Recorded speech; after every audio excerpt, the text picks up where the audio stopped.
nós vamos conversar agora pela internet com o Cristiano Palavro, da Pátria Agronegócios, participa conosco ao vivo. Cristiano, um prazer tê-lo aqui mais uma vez no Agricultura BR, no Canal do Boi. Vou começar falando de soja. Na semana passada a gente falava sobre alguma expectativa de redução da qualidade das lavouras norte-americanas, no relatório que vai sair nessa segunda-feira, no final do dia, no acompanhamento de lavouras. Por outro lado, choveu um pouco nesse final de semana. Como é que isso pode influenciar os negócios com soja em Chicago, se já não estão influenciando? Boa tarde, seja bem-vindo. Muito boa tarde, Fabiano. Sempre um prazer participar aqui com vocês. Bom, realmente tivemos algumas chuvas observadas aí em importantes regiões produtoras norte-americanas neste final de semana. Porém, essa previsão, Fabiano, de queda na qualidade das lavouras, né, de queda no índice de lavouras ótimas e excelentes nesse relatório desta tarde, divulgado às 17 horas aqui no Brasil, ela ainda se mantém.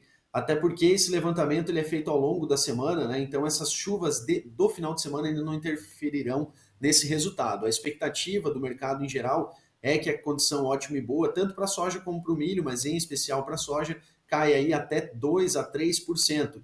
E isso, sem dúvida, se confirmado, ajuda a manter uma pressão aí para limitar essas eventuais causas que estão ocorrendo hoje, que, como você bem colocou, são frutos, é claro, desse movimento climático, mas também dessa queda hoje observada nos preços dos óleos vegetais.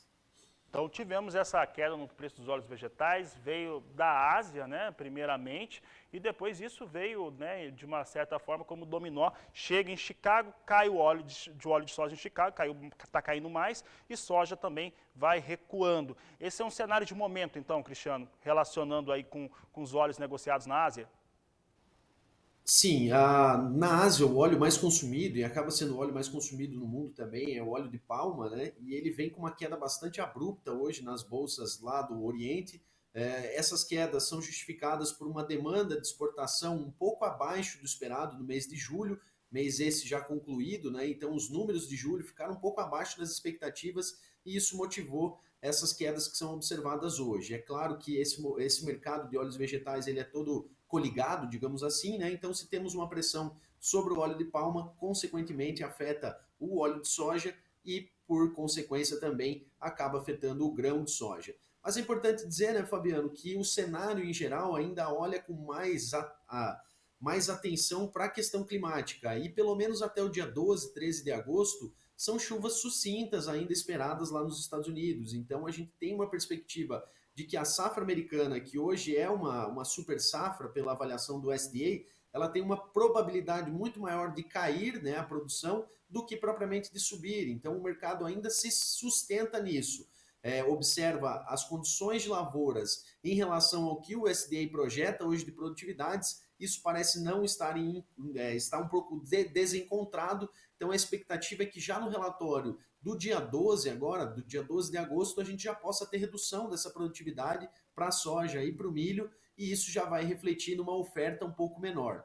Lembro que a soja já tem uma oferta muito apertada para esse ano, então cortes, sejam qualquer cortes que venham a acontecer, eles já pressionam o preço, e no caso do milho, também a gente tem uma pressão de demanda muito forte, até interna lá dentro dos Estados Unidos, então cortes de produtividade também vão impactar bastante esse mercado.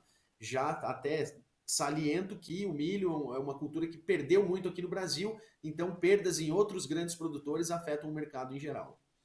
Muito bem, Cristiano, e já que você entrou no tema milho, aproveito para falar sobre abastecimento interno aqui no Brasil, e eu vou repetir aqui uma pergunta, até aqui nos caracteres apareceu em formato de pergunta mesmo.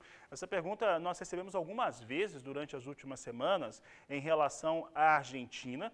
A Bolsa de Cereais de Buenos Aires prevê uma produção na Argentina boa de 48 milhões de toneladas. Nós estamos tendo regularmente confirmações de grandes empresas aqui no Brasil importando milho da Argentina. A última foi JBS, 30 navios carregados de milho, e a pergunta que está sendo feita é essa mesmo, em relação à Argentina, se esse milho vindo da Argentina possa trazer algum tipo de equilíbrio aqui na oferta brasileira. Qual que é o seu entendimento sobre esse ponto, Cristiano?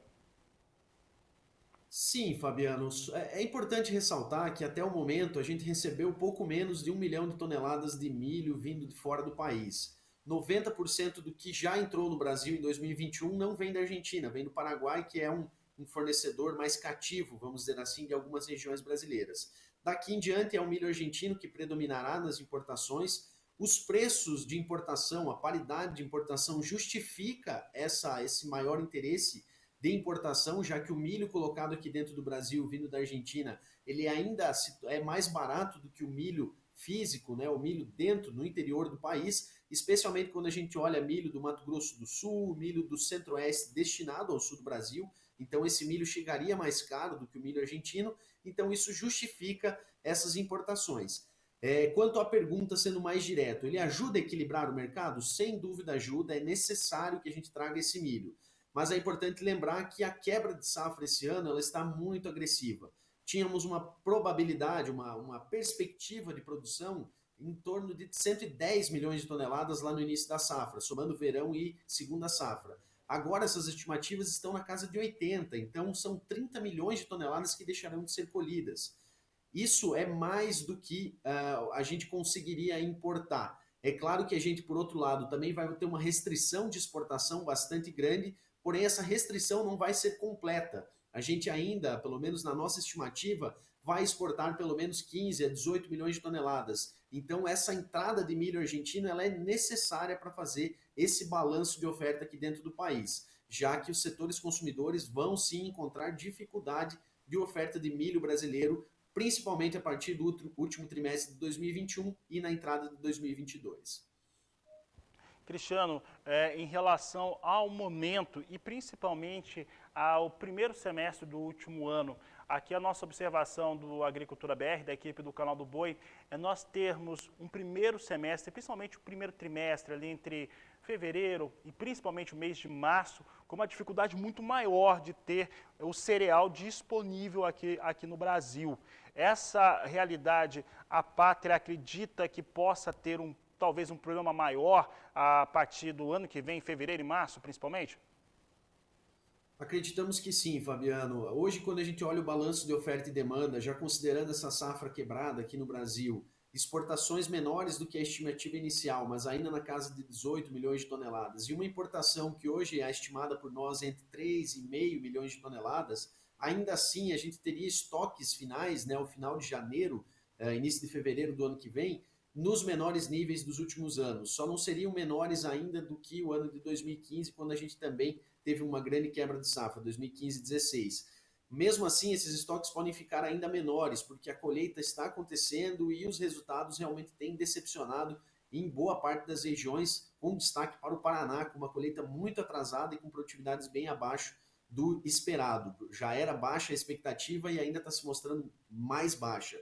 Então isso vai sim colocar os nossos estoques bastante apertados lá no começo de 2022, e lembro a vocês que a safra de verão também é uma safra que não entra muito cedo, apesar de a gente ter o Rio Grande do Sul principalmente já colocando milho no final de janeiro, fevereiro, o grande parte da safra de verão ela vai entrar só a partir de abril. Então antes disso a gente vai estar com uma oferta bem limitada de milho aqui dentro do país, sem dúvida.